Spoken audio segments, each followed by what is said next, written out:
같은 시험 마누라라는 제목으로 잠시 말씀을 나누겠습니다.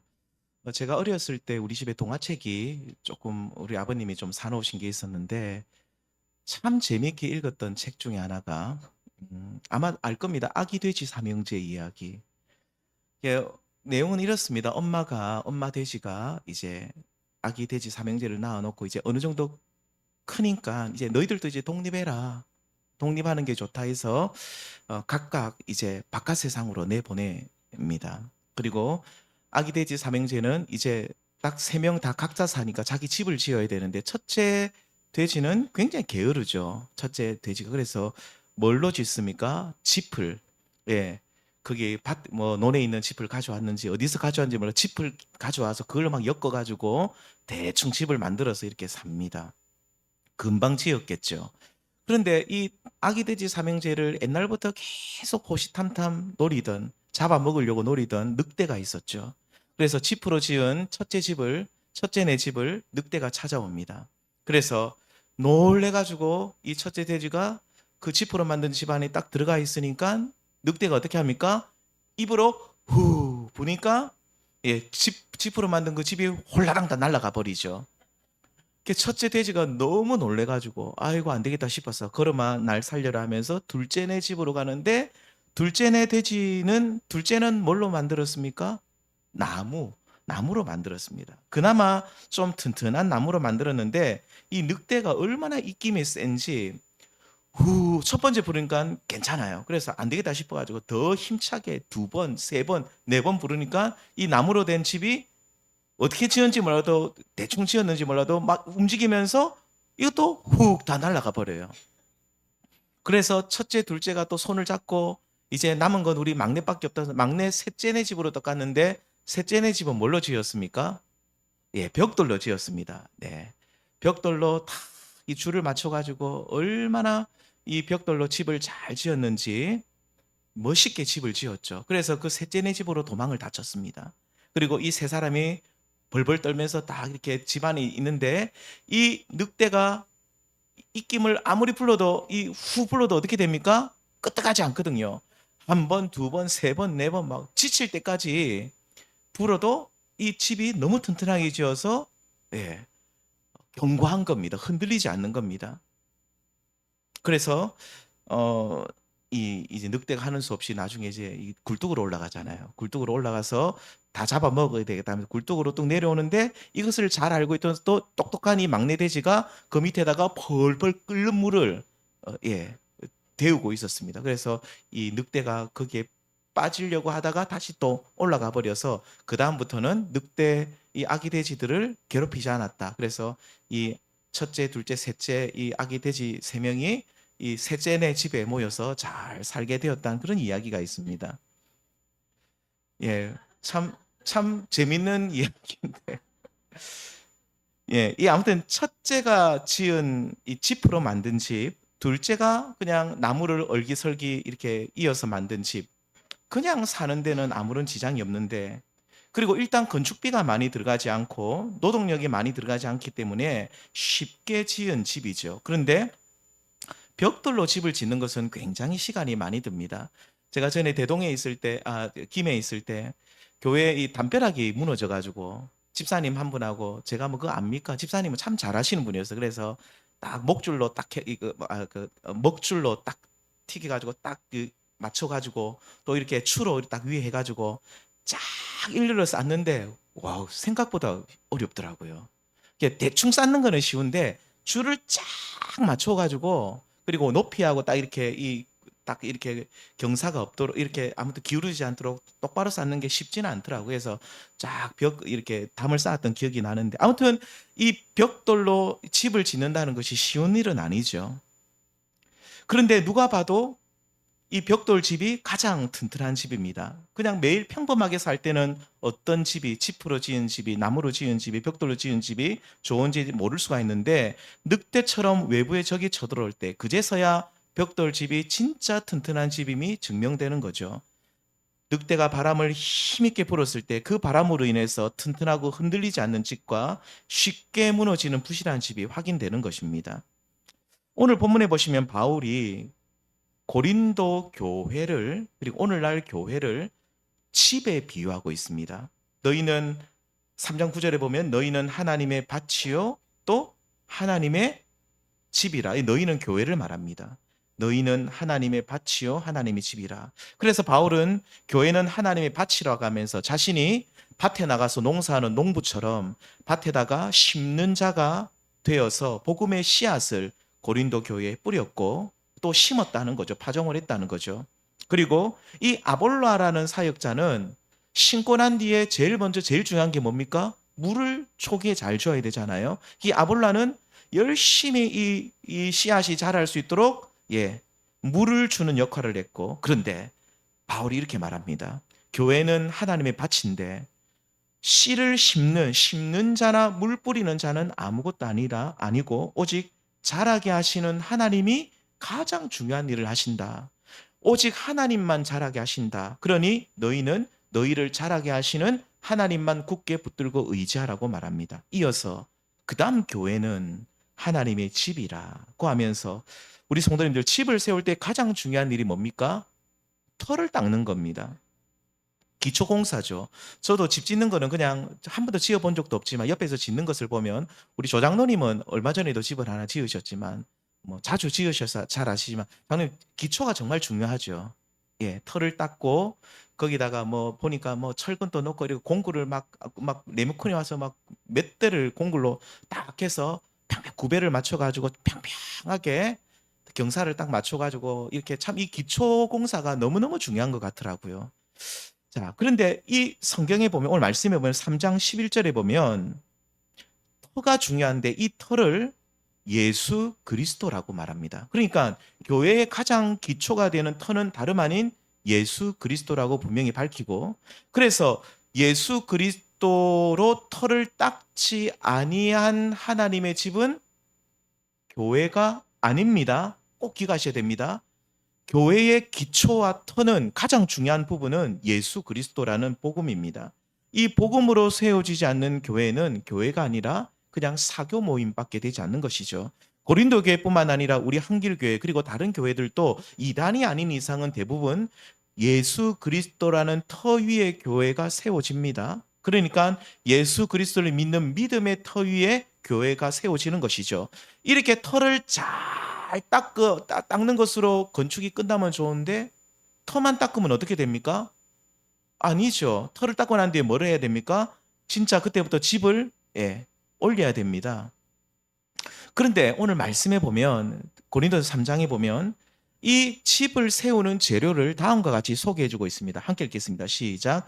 만일 누구든지 금이나 은이나 보석이나 나무나 풀이나 짚으로 이 터 위에 세우면, 자, 여기 보면 6가지 재료가 나오죠. 금, 은, 보석, 나무, 풀, 집. 자, 그런데 이 6가지를 세 가지씩 2개로 나눌 수 있습니다. 첫 번째는 금, 은, 보석, 금속 종류죠. 금, 은, 보석. 그 다음에 나무, 풀, 지푸라기. 이렇게 6가지 재료인데 3가지씩 나눌 수 있습니다. 자, 이런 재료들로 교회가 세워주는데, 자, 보통 이 재료들로 세워지는 교회가 평안할 때는 상관이 없어요. 그런데 앞에서 아기 돼지 삼형제가 집과 나무와 벽돌로 지은 집을 살아갈 때 늑대가 쳐들어오지 않으면 어떤 집에 살아도 상관없듯이 이렇게 6가지 종류로 지은 교회는 평소에는 아무런 어려움 없이 똑같아 보여요. 그런데 교회를 세운 각 사람의 공적이라고 하는데, 성경에 보면 공적, 그러니까 사람들이 행한 일의 결과가 나타나는 때가 있다는 거죠. 그러니까 다시 말하면 금, 은, 보석, 나무, 풀, 집, 이걸로 각각 집을 짓는데 다음과 같은 때에 그들의 공적, 다른 말로 말하면 진짜 교회와 가짜 교회, 견고한 교회와 무너지는 교회, 이런 공적의 결과, 그러니까 그들이 행한 일의 결과가 나타난다. 한마디로 우리가 열심히 교회를 세워나가고 교회들마다 교회 부흥을 위해서 열심히 힘을 다해서 사역을 하고 최선을 다하고 교회 성도들도 헌금도 하고 교회도 사랑하고 열심히 세우는데 이 교회가 어느 순간 우르르 무너지는 교회가 있고 오히려 견고하게 빛나는 교회가 있다. 언제 그런 일의 공적의 결과가 나타나는지 이렇게 말합니다. 불같은 불같은 시험이 임할 때라고 말합니다. 13절에 3장 13절에 그 불이 각 사람의 공적이 어떠한 것을 시험할 것이다. 하나님께서 그리스도의 터 위에 사람들이 열심히 세운 하나님의 집, 교회를 향해서 불같은 시험을 허락하시는데 이때 불타는 집이 있고요. 그렇지 않은 집이 있대요.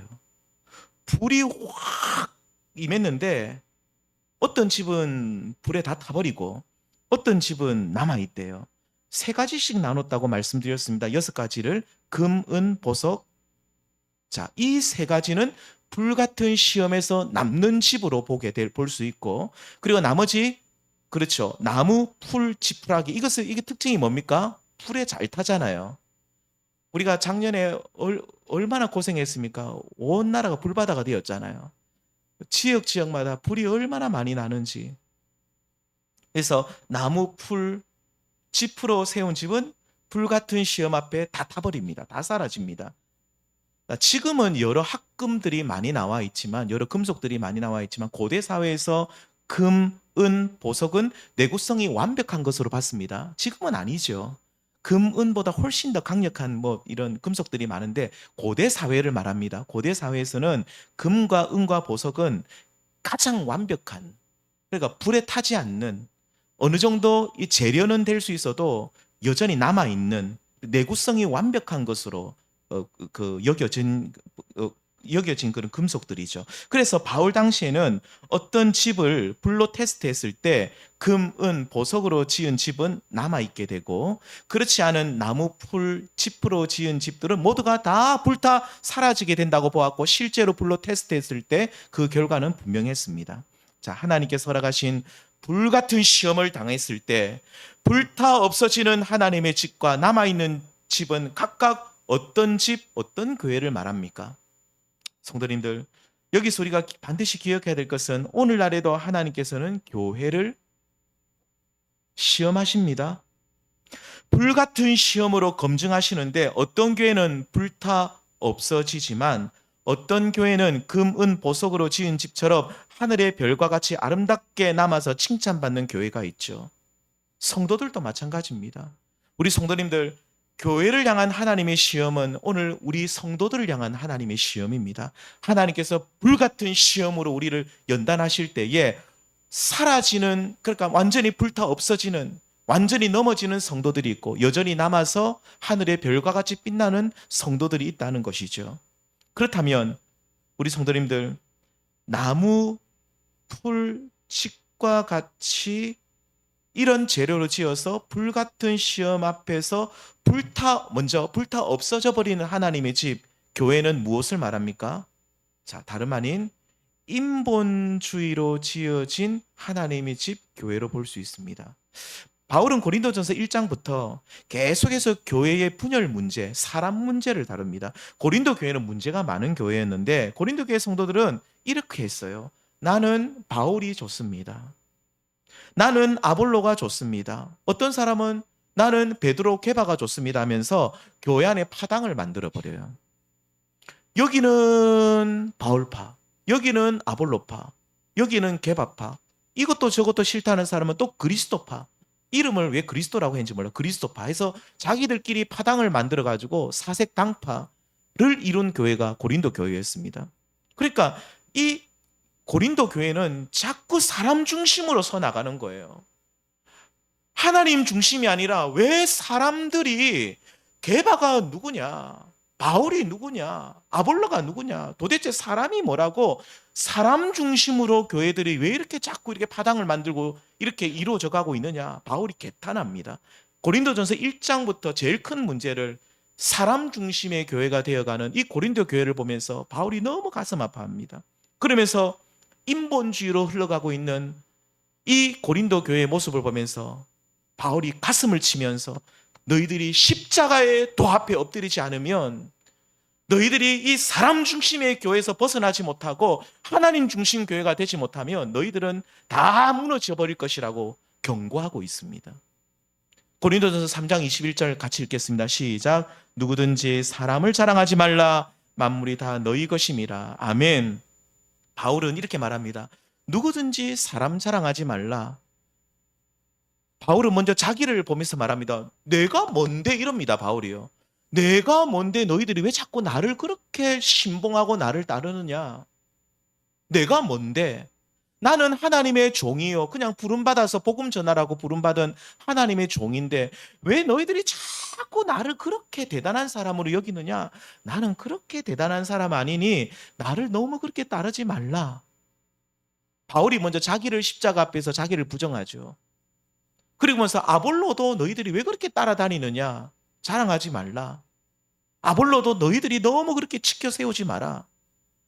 우리 성도님들, 이렇게 인본주의가 만연한 교회가 되면, 다시 말하면 그리스도의 향기가 나지 않고 사람 냄새만 가득한 교회가 세워지게 되면, 그때 불같은 시험을 하나님이 어느 날 허락하시면 다 불타 없어지고 말 것이라고 경고하고 있는 것입니다.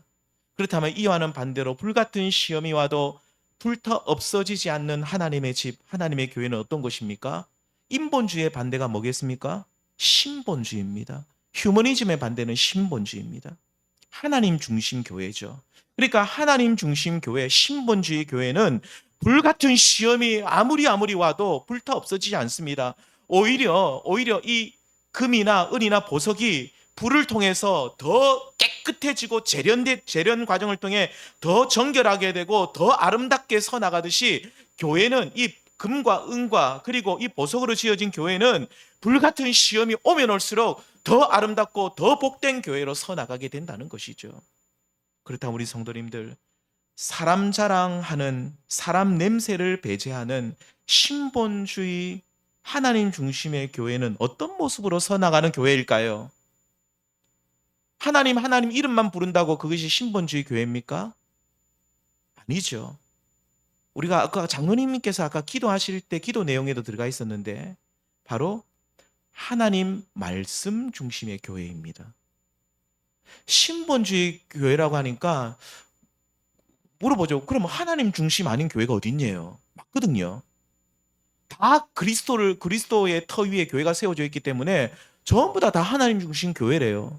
우리도 하나님 중심 교회고 저기도 하나님 중심 교회고 도대체 하나님 중심 교회가 아닌 교회가 어딨냐요? 다 하나님 중심 교회인 것은 맞아요.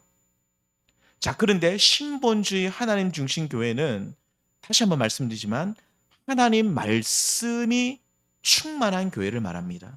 그러니까 성도들이 하나님 말씀을 지극히 사랑하고 그 말씀을 그렇다고 듣는 것으로만 끝나는 것이 아니라 말씀을 내가 한 절 알았으면 그 말씀을 어떻게 해서든지 지키려고 그 말씀을 또 지켜 행하려고 몸부림치는 교회가 바로 하나님 말씀 중심의 교회, 신본주의 교회라는 것이죠. 금, 은, 보석으로 세워진 교회, 하나님의 성전 하면 생각나는 교회가 무슨 교회가 있을까요? 솔로몬이 지은 예루살렘 성전입니다. 이 솔로몬의 성전은 금, 은, 보석으로 화려하게 지은 그런 하나님의 성전, 오늘날로 말하면 교회라고도 볼 수 있는데, 그런데 역대하 6장 10절에 보면 이 솔로몬의 성전은 이렇게 말합니다. 여호와께서 말씀하신 대로 이루신 성전이라고 말합니다. 그러니까 외형적으로 보면 금, 은, 보석으로 화려하게 지어진 솔로몬 성전이지만 이 성전, 솔로몬 성전을 기억할 때 가장 중요한 것은 그 화려함이 중요한 것이 아니라 오직 하나님 말씀대로 지어졌다는 사실이 제일 중요하다는 거죠. 그래서 오늘날 불같은 시험 앞에서도 결코 무너지지 않는, 불타 없어지지 않는 교회는, 하나님의 집은 오직 하나님 말씀대로 지어진 교회인 줄 믿습니다. 예수님께서는 교회에 닥치는 시험을 불같은 시험이라고 하지 않으시고 예수님께서는 비유를 통해서 창수, 홍수라고 말합니다. 큰 물. 그래서 하나님의 집에 교회에 들어닥칠 이 하나님의 어느 날 그 큰 홍수가 임할 수도 있다.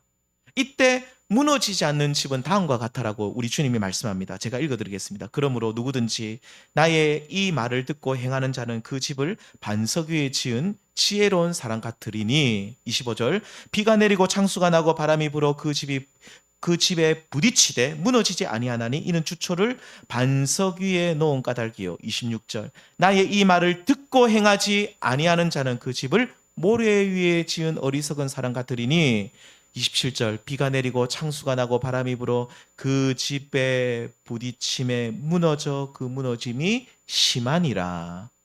아멘. 이 예수님께서 무너지지 않는 하나님의 집과 무너지는 하나님의 집 교회가 있다라고 구분하여 말씀하시는데, 무너지지 않는 하나님의 집은 뭡니까? 바로 하나님의 말씀으로 지어진 집, 그리스도의 반석 위에 하나님의 말씀으로 지어진 집인데, 말씀으로 지어졌다는 것을 예수님께서는 좀 더 구체적으로 뭐라고 말씀하시냐면 나의 말을 듣고 행하는 것이라고 말해요. 말씀으로 지어진다니까 그냥 하나님 말씀만 열심히 들으면 되겠다 아니에요. 말씀을 들었으면 그것을 가지고 고민을 하는 거예요. 너희들이 이웃을 사랑하라고 우리가 이 강단에서 선포가 되어지면 내가 한 주간 살아가면서 어떻게 내 이웃을 사랑해야 될까? 너희들이 때로는 손해를 보면서 살 수도 있다라고 말씀했을 때, 내가 일상의 삶 속에 손해보는 일이 생겼을 때에 전에는 내가 그 손해를 어떻게 해서든지 내가 손해보지 않으려고 발버둥 쳤는데 때로는 내가 손해볼 수도 있구나. 그러면서 때로는 내가 손해보는 훈련도 해보는 것이에요. 분을 내고 그 분이 오래 가지 않도록 하라라고 주님이 말씀하셨으면, 그 말씀을 들었으면 진짜로 내가 한번 분을 내었으면 그 분을 또 참고 또 참아보는 거죠. 그러니까 우리 주님의 말씀을 내가 들었으면 그 말씀대로 내가 행하려고, 내가 100% 말씀대로 살지는 못하는 있어도 말씀에 대해서 고민을 좀 해보고 이를 행하기 위해서 힘쓰는 교회, 성도를 말합니다. 그런 교회와 성도는 불같은 시험이 와도 우리 예수님의 비유처럼 쓰나미 같은 창수가 들이닥쳐도 결코 무너지지 않을 줄 믿습니다. 성도님들, 주님께서 당신의 핏값으로 우리를 사셔서 이 땅에 주님의 교회를 세우십니다. 그 반석은, 주초는 우리 주 예수 그리스도십니다. 그리고 이 반석 위에 집을 세우는데 금, 은, 보석 아니면 나무, 풀, 짚으로 집을 짓죠. 이렇게 잘 세워진 집 위에 하나님께서 불같은 시험을 허락하시는데, 그리고 불같은 시험을 통해서 나무, 풀, 집, 이런 세운 집들, 인본주의적인 이런 교회들은 다 불타 없어지고 사라집니다. 오직 금, 은, 보석으로 지은 집은 여전히 남아서 불같은 시험으로 더 정결케 되어서, 이것을 연단이라고 하죠. 불순물이 제거되는 것을 연단이라고 말합니다. 연단되어서 주님께서 피로 사신 이 아름다운 교회, 영광스러운 교회로 나타나게 되는 것입니다. 성도님들, 오늘날 많은 교회가 반석 위에 세워졌고 또 세워지고 있는데 무너지는 교회가 많습니다. 교회가 풍파가 일어나고 교회가 시험에 들고 많은 성도들이 교회 와서 마음의 평안을 누리고 기쁨을 누리는 것이 아니라 교회만 오면 가슴이 조마조마하고, 오늘은 또 싸우지 않나? 오늘은 또 무슨 일이 일어나지 않을까? 안 그래도 세상에 나가서도 스트레스를 많이 받고 직장 생활하면서 안 그래도 내가 힘들어 죽겠는데 교회에 와서까지 내가 마음이 불안하고 힘들고 어려운 분들이 실제로 그런 교회들이 많이 있죠. 왜 그렇습니까? 교회가 반석 위에 세워지지 않아서가 아니라 교회가, 그렇죠, 인본주의로 흘러가서 그렇습니다. 그리고 우리 성도님들도 그렇죠. 한 사람 한 사람 또 불같은 시험을 당할 때, 우리의 삶에 고난이 찾아오면 그 가운데 우리가 정말 더 견고히 서야 되는데 실족하고 넘어지고 이탈하는 성도들, 믿음에서 이탈하는 성도들이 많습니다. 왜 그렇습니까? 다시 한번 말씀드리지만 우리가 정말로 우리의 삶 속에 하나님 중심의 삶을, 다시 말하면 말씀 중심의 삶을 살아가지 못하고 있기 때문이 아닌가 생각해 보셔야 되는 겁니다. 우리 성도님들, 인본주의가, 다시 말하면 사람의 노고를 제가 무시하는 것은 아닙니다. 그런데 말씀과 예배가 사람들이 좋아하는 분위기로만 흘러가고 교회의 모든 결정도 하나님 중심으로 하지 않고 사람 중심으로 결정됩니다. 그리고 성도님들도 교회에 오는, 많은 분들이 교회에 오는 이유가 사람 때문에 오시는 분들이 있어요. 사람이 좋아서, 그냥 사람을 내가 만나려고 오는 분들, 그런 기쁨을 찾으려고 오시는 분들은, 그런 성도와 그런 교회는 불같은 시험 앞에서 다 타버리고 예수님의 말씀대로 나오면 창수가 날 때에 전부 다 무너지고 말 것입니다. 하지만 하나님 말씀 중심 신본주의 교회, 그러니까 하나님 말씀의 중심의 교회, 좀 더 구체적으로 말하면 하나님 말씀을 듣고 행하는 일에 힘쓰고 그 말씀대로 살아가기 위해 몸부림치는 교회와 성도는 불같은 시험이 아무리 닥쳐도 오늘 주님의 말씀처럼 창수가 나서 바람이 불어도 결코 불타지 않고 무너지지 않고 오히려 더 견고하게 서게 될 줄 믿습니다. 그러므로 사랑하는 우리 성도님들, 우리 한길교회와 우리 모든 성도님들께서는 신본주의 교회, 말씀 중심의 교회, 말씀 중심의 성도, 그러니까 하나님 말씀을 듣고 그 말씀 앞에서 고민하고 일을 행하는 일에 힘쓰는 저와 우리 모든 성도님들 될 수 있기를 주님의 이름으로 소망합니다. 성도님들, 하나님께서는 우리가 이 땅의 인생을 믿음으로 달려갈 때 우리가 진짜 금과 은과 보석으로 지은 견고한 하나님의 집이 되게 하시기 위해서 불같은 시험을 주신다고 했죠. 우리를 정결케 하시고 거룩케 하시기 위해서 불같은 시험을 허락하시는데, 그래서 우리 성도님들, 예수님 믿는 길이, 예수를 믿고 따르는 길이 절대로 녹록하고 만만치 않습니다. 어떤 분들은 예수님 믿는 게 너무 쉽대요. 쉬우면서도 어려운 것이 예수님 믿는 길이에요. 영생의 길은 우리가 너무 쉽게 생각하는데 만만하지 않는 길입니다. 이러한 우리가 주님의 길을 갈 때에 시험이 닥칠 때 우리는 이것을 이상하게 여겨서는 안 됩니다. 베드로전서 말씀에 나오죠. 4장 5장에 보면 나오죠.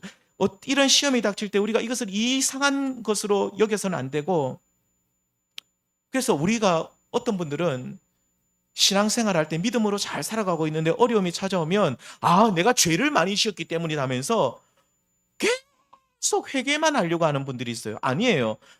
우리 주님께서는 내가 잘못하지 않아도, 물론 내가 잘못했을 때 하나님이 징계하시고 깨닫게 하시는 경우도 있지만, 내가 잘못하지 않아도 우리를 연단하시려고, 우리의 믿음을 확인하시려고 욕과 같은 시험을 하나님이 때로는 주실 때가 있습니다. 그때 우리는 이 시험을 잘 견뎌야 됩니다. 이를 잘 견디는 비결이 뭡니까? 앞에서 말씀드렸습니다. 하나님 말씀에 서 있을 때, 말씀 중심으로 서 있을 때 신본주의적인 삶을 살아갈 때 가능하죠. 또 불같은 시험을 당할 때에 우리 성도님들, 이 시험 가운데 우리가 이길 수 있는 비결이 뭐냐면, 하나님께서는 내가 시험 당할 때 반드시 이 시험을 넉넉히 이길 수 있도록 도와주시는 분이심을 믿고 나아갈 때 우리는 이 시험을 이기게 될 줄 믿습니다. 하나님이 반드시 우리를 도와주십니다. 이 시험보다 크신 하나님이 이 시험을 이기고 넉넉히 이길 수 있도록 도와주신다는 거죠. 불같은 시험 많으나 겁내지 맙시다. 구주의 권능 크시니 이기고 남게. 아멘. 한 번 더 합시다. 불같은 시험 많으나 겁내지 맙시. 구주의 큰 권능, 구주의 권능 크시니 이기고 남겠네. 아멘. 구주의 권능이 크시니 뭐 한다고요?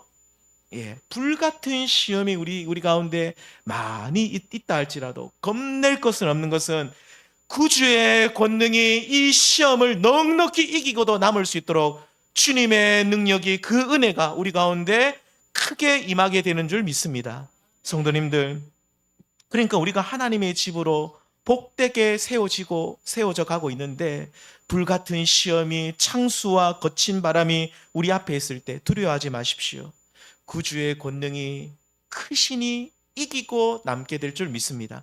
하나님께서는 불같은 시험 가운데 두 가지 은혜를 주십니다. 첫 번째는 방금 말씀드린 것처럼 불같은 시험을 이길 수 있는 힘과 능력을 주시죠.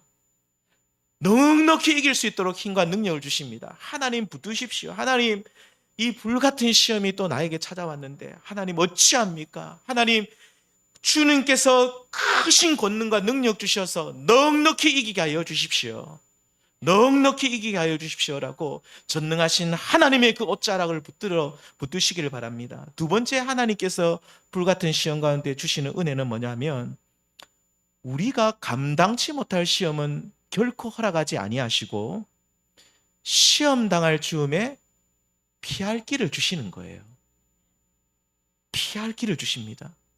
너무 힘들어서 입에 단내가 나서 죽을 때까지 우리를 그렇게 두지 아니하시고, 하나님께서 힘과 권능을 주셔서 넉넉히 이기게 하시고, 때로는 또 두 번째는 그 시험의 끝자락 즈음에 우리를 연단하시면서 그 시험의 끝자락 즈음에 피할 길을 보여주셔서 그 피할 길로 나갈 수 있도록 해주시는데, 자, 이 말씀 같이 읽겠습니다. 시작. 사람이 감당할 시험 밖에는 너희가 당한 것이 없나니 오직 하나님의 미쁘사 너희가 감당하지 못할 시험 당함을 허락하지 아니하시고 시험 당할 즈음에 또한 피할 길을 내사 너희로 능히 감당하게 하시느니라. 능히 넉넉히 감당하게 하시느니라. 아멘.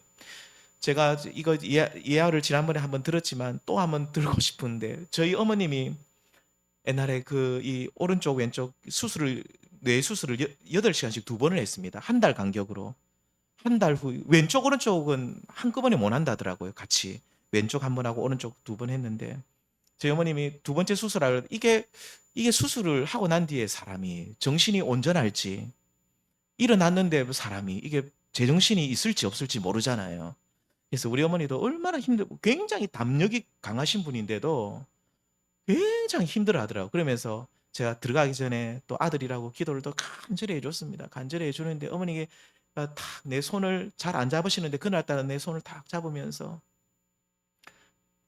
하나님이 감당할 시험 당함, 감당치 못할 시험 당함을 허락하지 않지라고 물어보시는 거예요. 맞다고. 고린도전서 10장 13절에 보면 하나님께서 우리에게 감당할 만큼의 시험만 주시니까 이 시험도 능히 감당하게 될 것이라고, 그러고 수술실에 들어갔습니다. 딱 들어가기 일보 직전에 딱 그 들어가는 거 입고 있잖아요. 우리 성도님들, 시험 당할 때에 우리 구주께서, 우리 주님께서 그 크신 권능으로 넉넉히 이길 수 있는 힘을 주시고, 첫 번째입니다. 두 번째는 또 우리 주님께서는 우리가 너무 힘들어하면 피할 길을 보여주시는데, 각자의 삶 속에 그 피할 길이 뭔지는 저도 모릅니다. 하는데 아무튼 피할 길을 보여주세요. 그래서 그 참 좋으신 우리 하나님께서 이 불같은 시험에서 우리가 낙오되지 않도록, 좌절하지 않도록, 그리고 약속된 그 승리를 누릴 수 있도록 하나님이 우리를 반드시 도와주실 줄 믿습니다. 구주의 크신 권능으로 우리와 함께 하시고, 또한 하나님께서 피할 길을 보여주셔서 넉넉히 이 시험을 능히 이기고도 남도록 해주신다는 것이죠. 그래서 이 불같은 시험을 우리가 잘 통과하면 하늘의 별과 같이 빛나는 성도들, 정말로 계시록 마지막 예루살렘, 새 예루살렘은 보석이 화려하잖아요. 그 새 예루살렘에 박힌 보석들은 누구를 말합니까? 우리 성도님들입니다. 새 예루살렘 교회는 그냥 건물을 말하는 것이 아니라 우리 성도님들입니다. 끝까지 믿음을 잘 지킨 성도님들이 마지막 날 우리 모든 성도님들이 새 예루살렘이 되는 것이죠. 우리 성도님들, 우리 모두가 이 불같은 시험을 우리가 당할 때에 낙심하지 마시고 구주의 권능이 크심을 믿고 피할 길을 열어주시는 그 우리 선하신 하나님을 의지하셔서 넉넉히 이기셔서 우리 모두가 다 아름다운, 정말로 복된, 거룩한, 정말로 정결한 주님의 거룩한 신부로, 아름다운 주님의 교회로, 하나님의 집으로 서서 이 땅의 인생 마지막 날까지 믿음으로 승리하시는 저와 우리 모든 성도님들 될 수 있기를 주님의 이름으로 축원드립니다. 기도하시겠습니다. 하나님 아버지, 고맙고 감사